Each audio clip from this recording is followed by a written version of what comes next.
Welcome to Retire Mentorship. My name is Freeman Lindy, Certified Financial Planner, and I am your host.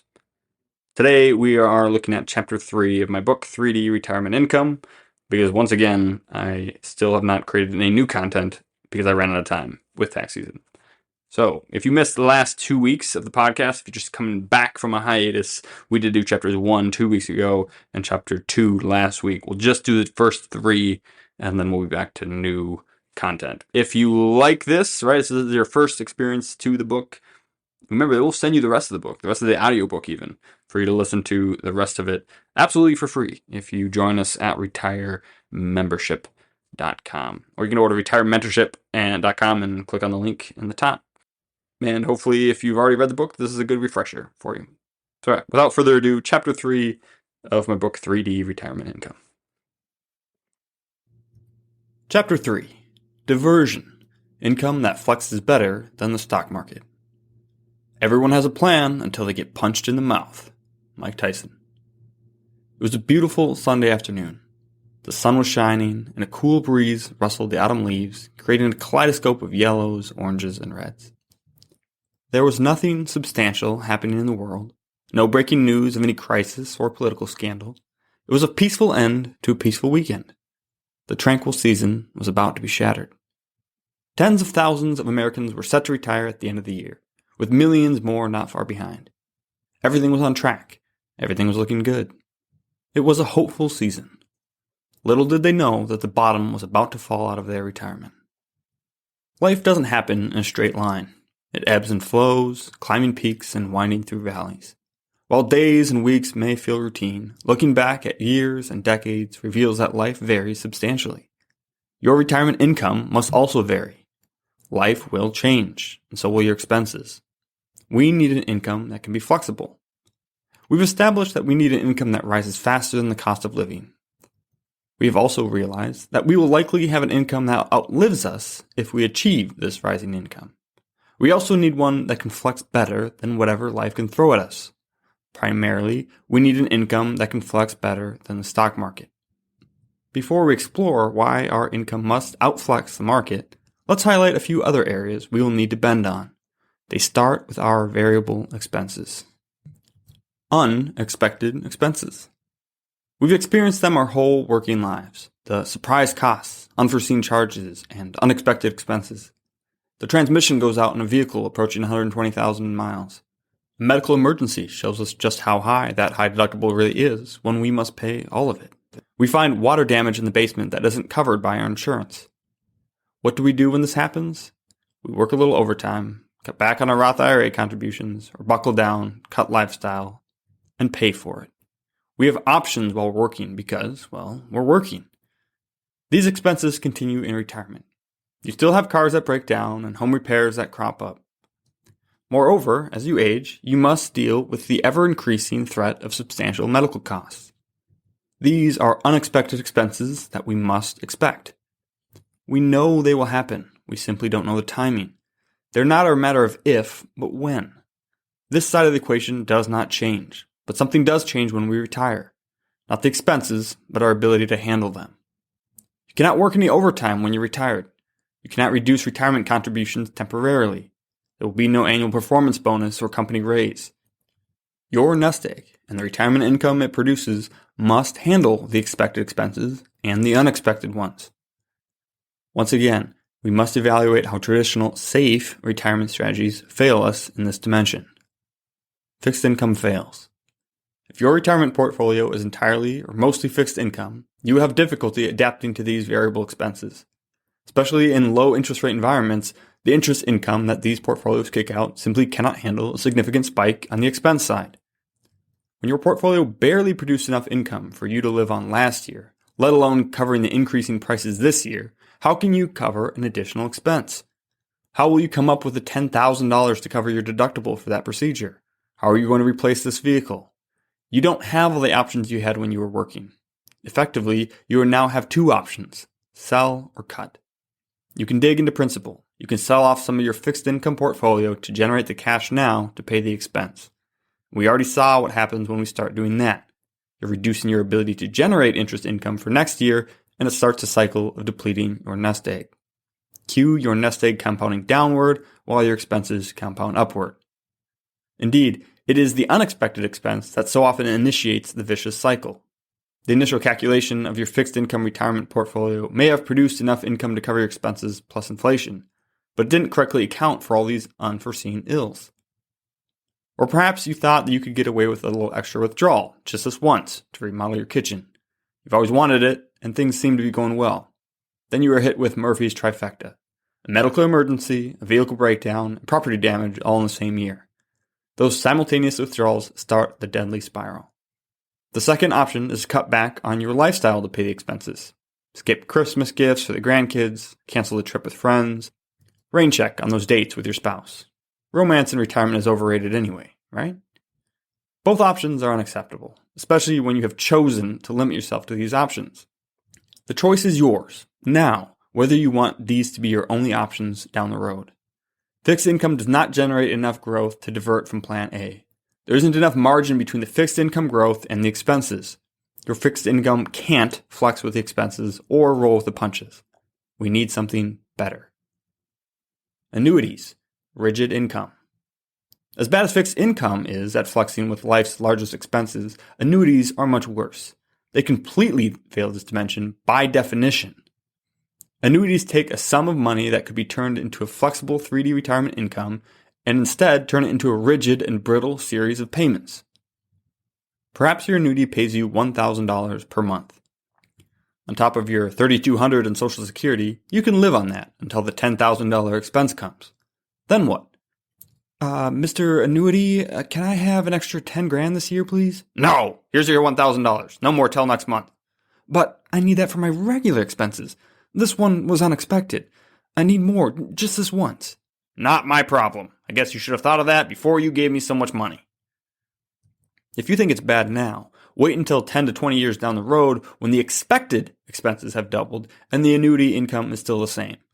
Flat income amid rising costs mean rising variable costs too, with no way to get additional money from the annuity.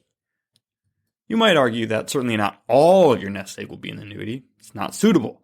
Financial Rep isn't even allowed to sell you an annuity that demands all of your retirement portfolio. This is undoubtedly true. You would likely have another bucket of money to pull from to cover these irregular expenses.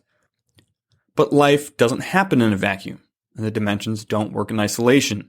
They work in concert, either for you or against you. In this case, because your annuity income is rigid, you must cover these variable expenses entirely with your other money. These significant expenses will begin chipping away at that money more and more as the years go by. Why? Because your annuity is flat income amid rising costs, and the other money will need to bear all that increased burden of these expenses. More likely than not, it will not be able to handle it in your second and third decade of retirement. It is often these entirely unexpected expenses that deplete our other reserves. And that happens faster and faster as a flat income can pull less and less of its weight. You may be thinking that I'm getting repetitive. Yes, it takes hearing a concept more than once for it to sink in. More on that later. There's one last ineffective method we ought to discuss. A permanent drain. Many readers of this book own permanent life insurance. Many more, unless convinced otherwise, will eventually buy it. And virtually all will be solicited to buy it at some point. There's a couple of ways permanent life insurance fails the diversion dimension.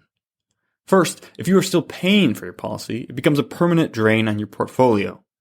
Most permanent policies have permanent premiums. You have coverage for life because you pay on it for life. These are typically not cheap policies, and you have one more cost that is sucking up your regular retirement income.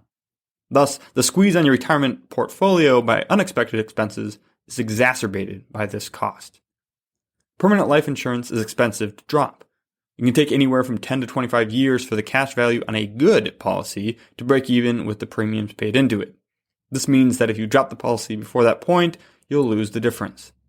It doesn't feel good to realize you've paid $40,000 into an investment only to get $12,000 back. That loss can trigger the sunk cost fallacy. We don't want to lose the money, so we keep putting more money into it, hoping it will magically turn into a good decision.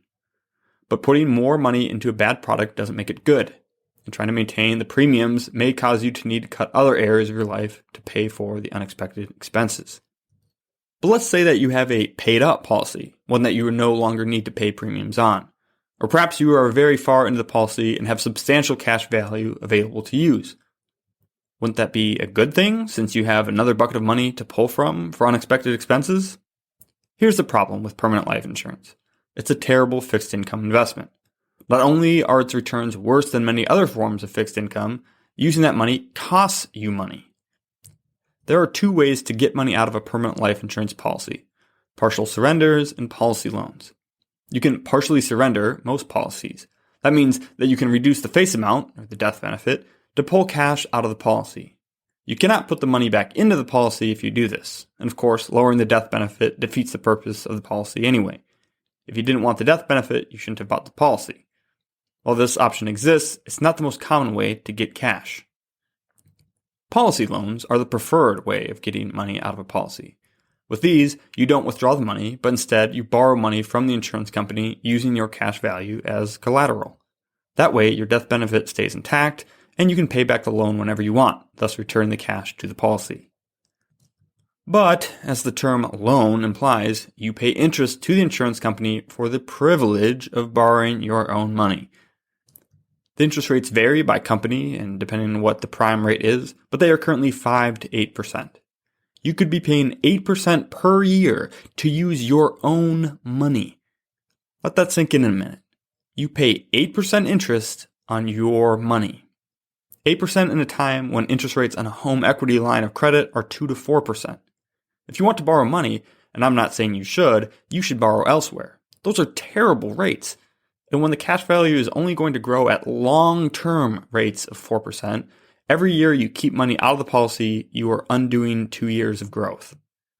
No other fixed income investment does that. When you sell bond funds to raise cash, you simply miss out on future interest. It doesn't cost you money to get that cash.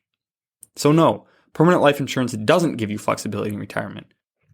It just gives you expenses to use it and likely an ongoing expense to pay for it that reduces the flexibility of your other retirement resources. Permanent life insurance is very popular, primarily because it is so profitable for companies and their sales representatives to sell it. There's so much more that can and should be said about it, but we don't have time. I have another book coming called Permanent Problem, in which I'll go into greater detail about the pros and cons of permanent life insurance, mostly cons.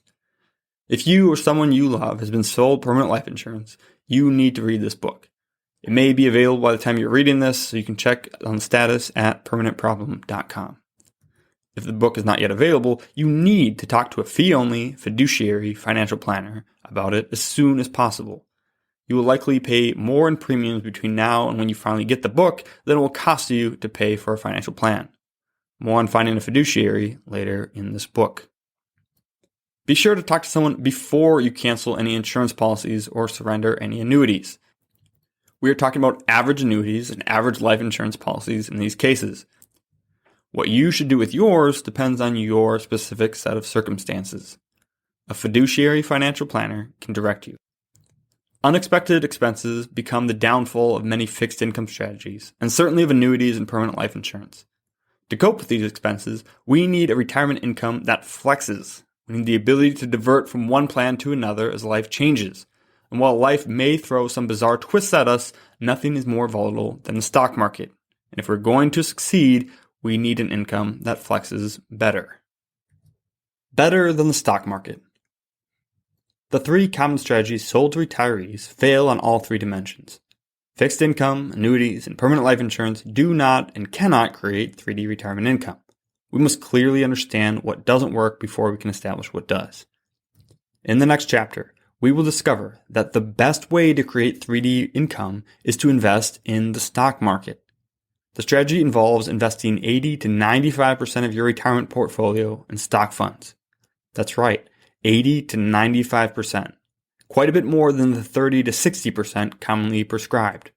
We'll unpack all of that over the following few chapters, but I want to touch on one aspect here briefly. Stocks have a remarkable growth over long periods, but they don't consistently grow. They are volatile and prone to massive drops in value. And while that may be fine in your 20s and 30s, it feels different to watch the portfolio you're supposed to be living from drop by 30, 40, or even 50%. Let's return to that peaceful fall day where we started this chapter. There were no looming problems in the world. Thousands were getting ready to retire as their nest eggs grew. Everything was on track and looking good. It was October 18th, 1987.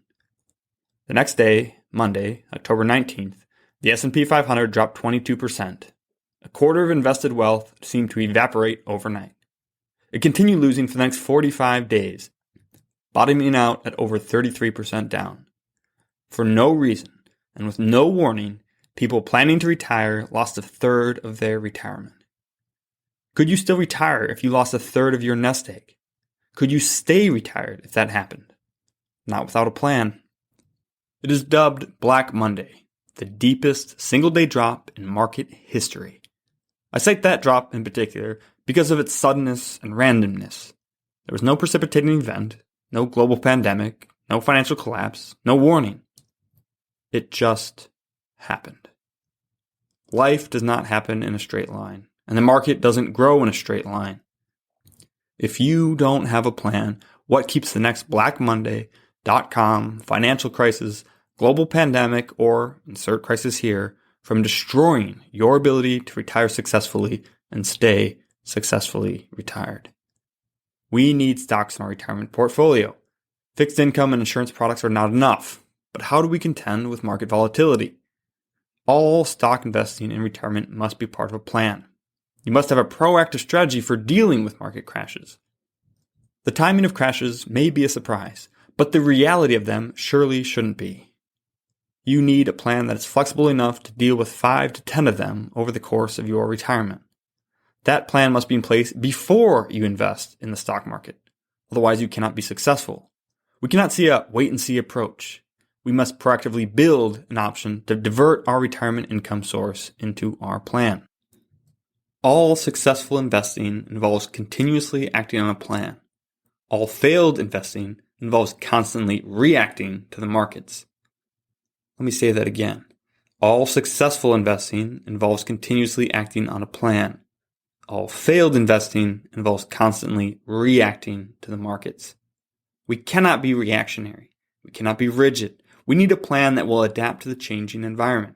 And I'm not talking about a plan B in case things go south.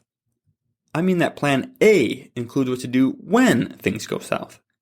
It must be part of plan A. When X happens, we do Y. When V happens, we do Z. It's all part of the plan.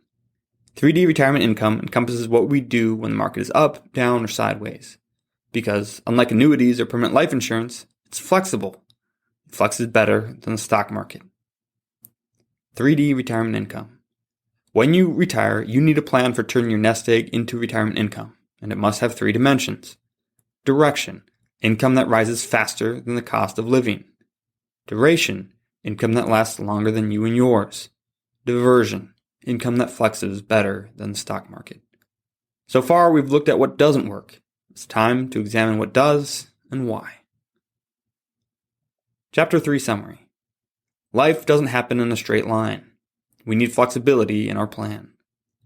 Unforeseen costs often ruin people's retirement plan. We must expect unexpected expenses. Fixed income cannot produce enough interest to cover a sudden, sizable expense.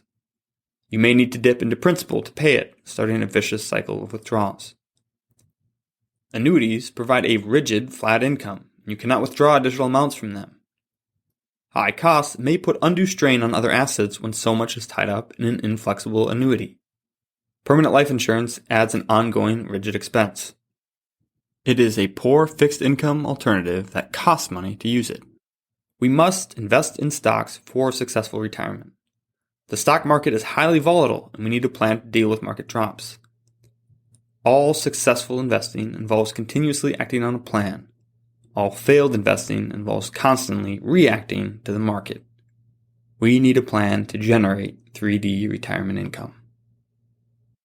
If you enjoyed that, you would love being part of our free membership community. It's called Retire Membership, and it has a host of benefits, all for free.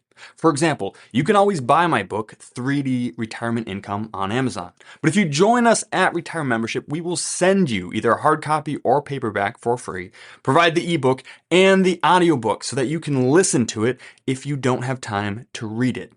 In addition to that, we'll also provide you with a bunch of content that you can't get anywhere else. For example, we have our quarterly Retire Mentorship magazine, which comes out quarterly and has no ads whatsoever. It's just timely content to help you stay the course.